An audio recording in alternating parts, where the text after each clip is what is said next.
World hypertension day નિમિત્તે આજે આપણી સાથે છે ડોક્ટર ગુંજન માલવિયા સુરતથી. ડોક્ટર, હાઈ બીપી ને સાયલેન્ટ કિલર કેમ કહેવામાં આવે છે?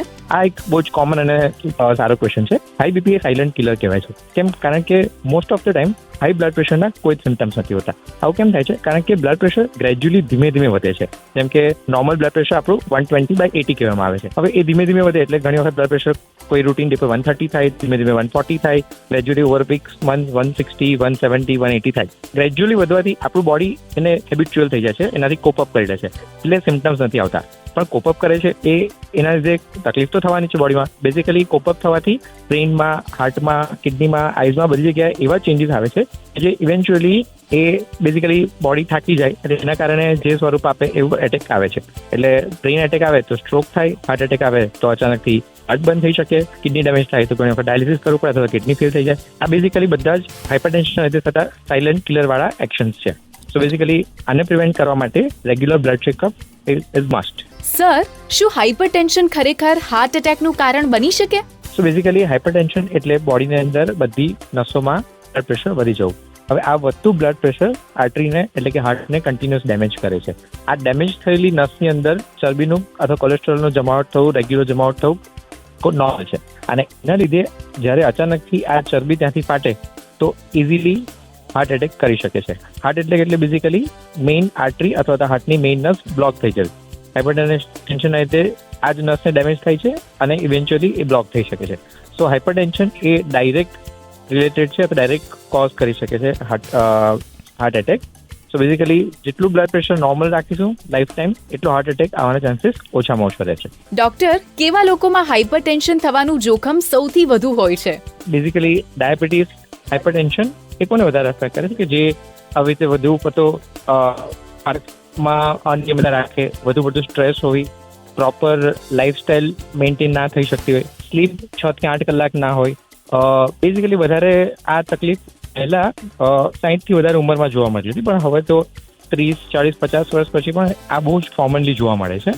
થર્ડલી, જેને ઓલરેડી ડાયાબિટીસ, હાઇપરટેન્શન હોય તે આમાં કોમન છે. વધુ પડતું કંઈ પણ પ્રકારનું વ્યસન હોવું, બીડી, સિગરેટ, આપણા કલ્ચર્સમાં તો ટોબેકો બહુ જ કોમન છે. સો બેઝિકલી આ બધા ડાયરેક્ટલી રિલેટેડ છે કે તરત જ પેશન્ટને કોઈ પણ જગ્યાએ બોડીમાં હાર્મ કરી શકે છે, ડેમેજ થઈ શકે છે. સો બેઝિકલી આ પેશન્ટ વધુ પડતા અફેક્ટ થઈ શકે. ડોક્ટર, શું એનર્જી ડ્રિંક્સ અને જંક ફૂડ આપણા હાર્ટને નુકસાન પહોંચાડી રહ્યા છે? સો એનર્જી ડ્રિંક અને જંક ફૂડ આ ડાયરેક્ટ રિલેટેડ ટુ મેટાબોલિક અથવા તો લાઇફસ્ટાઇલ ડિસઓર્ડર સાથે છે.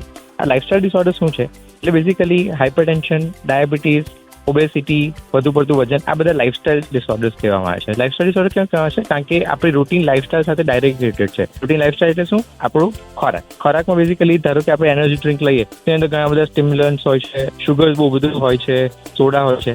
આ બધી જ વસ્તુ ડાયરેક્ટલી આપણી બ્રેઇનની એક્ટિવિટી વધારે છે, બ્રેઇનની ઇમ્યુન સિસ્ટમ અથવા તો બ્રેઇનની એડ્રેનર્જિક સિસ્ટમ એક્ટિવેટ કરે છે. કન્ટિન્યુઅસલી આ એક્ટિવેટ થાય એના લીધે ડેમેજ થતું હોય છે.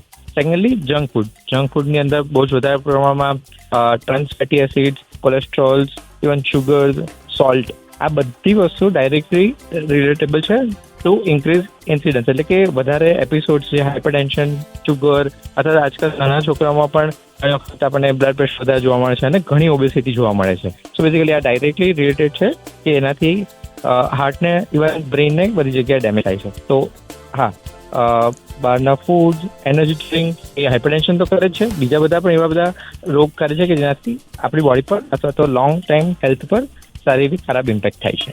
ડોક્ટર, કોલેસ્ટ્રોલ હાર્ટ એટેકમાં કેવી રીતે અસર આપે છે? હાર્ટ એટેકમાં સૌથી અથવા સેન્ટ્રલ રોલ, સૌથી મહત્વનો રોલ કોલેસ્ટ્રોલનો હોય છે અને બાકી બધા ફેક્ટર્સ થોડો સાયમલ્ટેનિયસ રોલ હોય છે, જેમ કે હાઇપરટેન્શન, ડાયાબિટીસ, અલગ પ્રકારના વ્યસન, સ્મોકિંગ, બધું. સેન્ટ્રલ રોલ કોલેસ્ટ્રોલનો કેમ? કારણ કે હાર્ટ એટેક આવે છે હાર્ટની નસ બ્લોક થવાથી, અને હાર્ટની નસ બ્લોક થવામાં મુખ્યત્વે 90% ઓફ ધ ટાઈમ એક કોલેસ્ટ્રોલ અથવા ચરબીનો જ બ્લોક હોય છે કે જે ત્યાં ચરબીની બ્લોકની અંદર તિરાડ પડી જાય અને એ તિરાડમાંથી કોલેસ્ટ્રોલ અંદર નસની અંદર જમા થઈ જાય અને જે બ્લડ ફ્લો છે એને કમ્પ્લીટલી સ્ટોપ કરી દે. જેવો બ્લડ ફ્લો સ્ટોપ થાય, હાર્ટને બ્લડ ફ્લો ના મળે એટલે મેજર એટેક આવી શકે.